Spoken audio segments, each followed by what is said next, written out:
즉 20%의 초과 청약으로 받은 물량은 신주인수권을 안 사고 신주를 받는 것이니 돈이 세이브 되는 것이죠. I think we're made of something.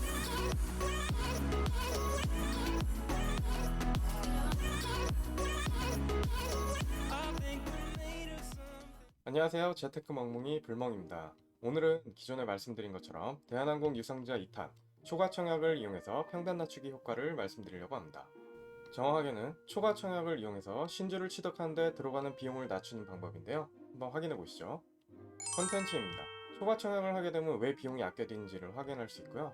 초과 청약을 한다면 얼만큼 할 수 있는지 하는 법, 그리고 유상 청약을 하려고 하시는데 시간이 없으신 분들이 많으시더라고요. 그러면 예약으로 유상 청약하는 법, 신용으로 매수한 법은 유통 청약 확인해 보도록 할게요. 여기에 동일한 목표를 가진 두 사람이 있습니다. 두 사람의 목표는 둘 다 대한항공 신주 120주를 받는 거예요. 이 둘의 차이는 단순합니다. 한 명은 앞으로 있을 신주인수권 거래 기간 동안 홍길동은 120주의 신주인수권 증서를 매수하고요. 불멍은 100주의 신주인수권 증서를 매수해요.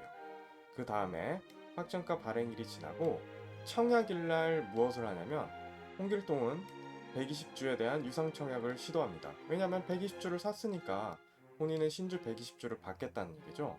근데 불멍은 100주만 사고 나머지 20%는 초과 청약을 시도합니다.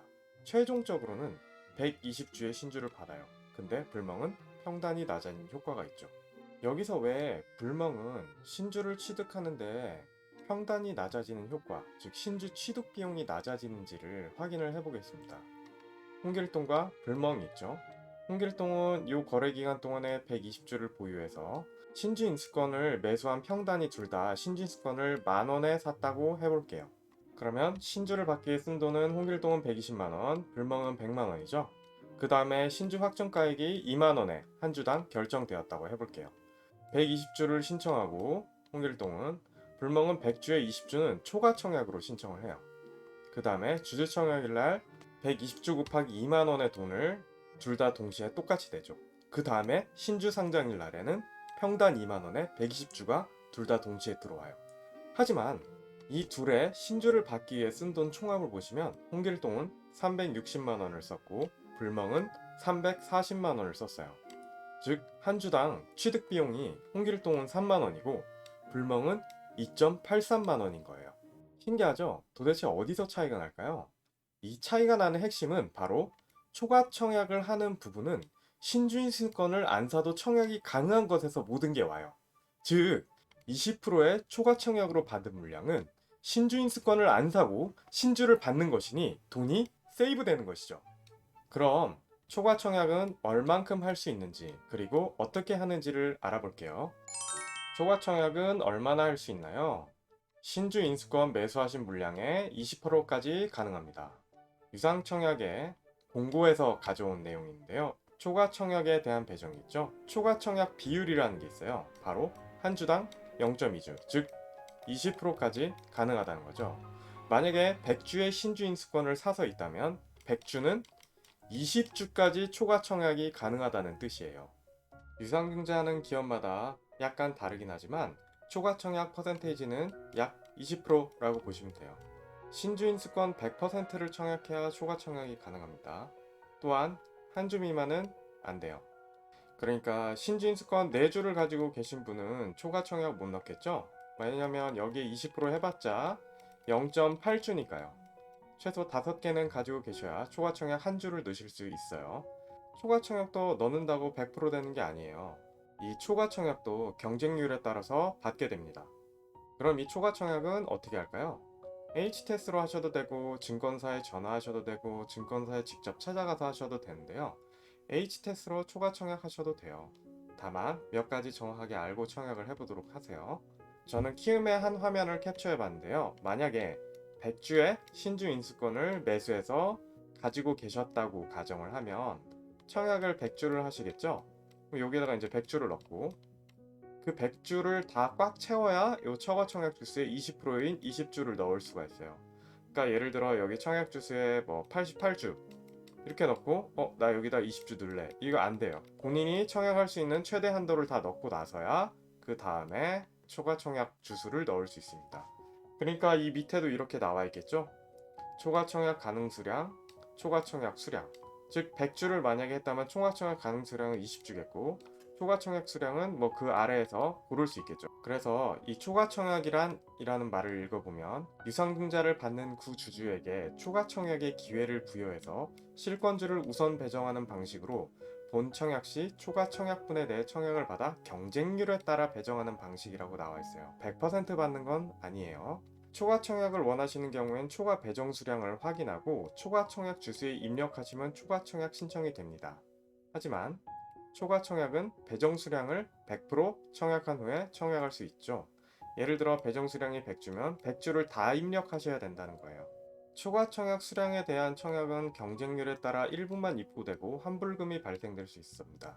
이게 무슨 뜻이냐면 100주를 들고 계시고 그 다음에 100주에서 20주에 초과 청약을 한 경우에 이 20주가 다 청약이 안 될 수도 있잖아요. 20주 중에서 일부가 청약이 안 됐다고 하면 그 부분은 환불해 주는 거예요. 다음입니다. 많은 분들이 유상 청약을 예약으로 할 수 있느냐, 초과 청약도 예약으로 할 수 있느냐라고 물어보셔서 요거에 대해서 간단하게 소개를 해드리겠습니다. 청약 당일날에 많이 바쁘신 분들은 유상 청약 예약을 활용하시면 좋을 것 같아요. 제가 역시 키움에서 하나의 화면을 가져왔는데요. 이거는 유상 청약을 예약 신청하는 거예요. 증권사마다 예약 신청을 하는 곳도 있고 안 하는 곳도 있으니 이 부분은 확인을 해보시고요. 보통 유상 청약 예약은 청약 개시 전일까지 가능해요. 그러니까 대한항공회 같은 경우에 3월 4일이랑 3월 5일이 이제 구주주 청약일이잖아요. 3월 4일 전까지는 유상 청약 예약이 가능합니다. 그 다음에 초과 청약도 예약으로 할 수 있어요. 당연히 초과 청약 시에 그 물량까지 돈이 미리 입금되어 있어야겠죠. 그리고 이날 중요하신 게 유상 예약 신청을 하신 경우에 출금 가능 금액 범위 내에서 청약 대금이 출금됩니다. 그날 내가 주식을 팔아서 주식 예수금으로 내면 되겠지. 왜냐면 이 돈으로 주식 팔고 바로 살 수 있었으니까 라고 생각을 하시면 안 돼요. 꼭 출금 가능 금액으로 입금이 되어 계셔야 합니다. 청약 대금이 부족한 경우에는 청약 처리가 되지 않죠. 당연히 초과 청약하는 경우에는 초과 청약 금액을 포함한 총 금액이 있어야 됩니다. 부족하면 청약 처리가 되지 않아요. 자꾸 제가 화면을 가리네요. 죄송합니다. 이 부분은 신한투자증권을 캡처를 해봤는데요. 신한투자증권도 이렇게 예약 청약에 대해서 본인들이 서비스를 하고 있다고 얘기를 하고 있죠. 청약 대금에 대해서 오전에 자동 출금되니까 미리 현금이 있어야 된다는 것을 강조하고 있습니다. 각 증권사별로 잘 알아보셔서 예약 청약을 잘 신청하시길 바래요. 이 부분은 신용으로 대한항공 주식을 사셨을 때 유상 청약이 가능한지를 물어보시는 분들이 있는데요. 가능합니다. 다만 유통 청약으로 하셔야 돼요. 화면을 보실게요. 신용으로 주식을 매수하신 분은 유통으로 청약을 하시면 됩니다. 여기 보시면 유통 청약 이 부분이 바로 신용으로 증권을 매수하신 분들에 대해서 청약을 하실 때 하는 프로세스예요. 하지만 이 부분도 증권사마다 다양하니까 꼭 본인 증권사에 물어보고 청약하세요. 사소한 차이의 지식이 수익을 만든다. 이번 영상의 핵심 내용인 초과 청약 효과는 다음과 같을 때 커져요. 신주인 수권 가격이 높을수록, 그 다음에 초과 청약 가능 비율이 높을수록 커집니다. 이 1번에 대해서는 어찌 보면 당연하죠. 신주인 수권 가격이 만약에 5,000원일 때랑 5만원일 때는 만약에 제가 100주의 신주인 수권을 가지고 있고 20%를 초과 청약을 한다고 해서 20%를 성공한다고 보면 20개 곱하기 5,000원이니까 여기는 10만원을 아낄 수 있는 거고 여기는 어떤가요? 5만원 곱하기 20개니까 무려 100만원을 아낄 수 있죠. 신주인 수권 가격이 높을수록 그리고 이 주식을 꼭 나는 장기적으로 들고 가서 신주를 취득하고 싶은 사람일수록 초과 청약을 활용하시면 좋을 것 같습니다. 이 초과 청약 가능 비율은 보통 20%고 이거는 저희가 어떻게 할 수가 없어요. 이 부분은 신의 손에 맡겨두는 거고요. 초과 청약을 한다고 무조건 다 100% 초과 청약 물량을 받는 건 아니지만 이 사실을 모르고 안 하는 것보다는 100배 나아요. 그러니까 주린이 여러분도 꼭 이 부분을 생각하세요. 이번 영상의 핵심 마무리입니다. 초과 청약을 이용하면 신주 취득 비용을 아낄 수 있어요.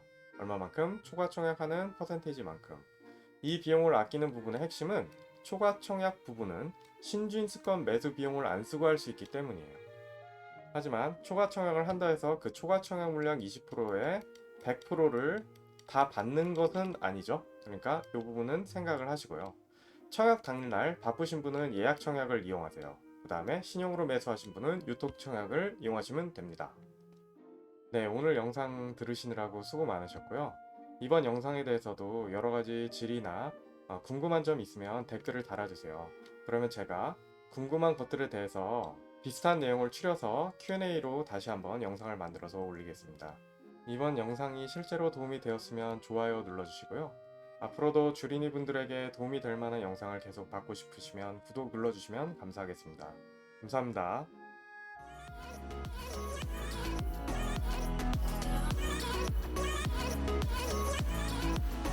I keep my time in a pocket. I wanna find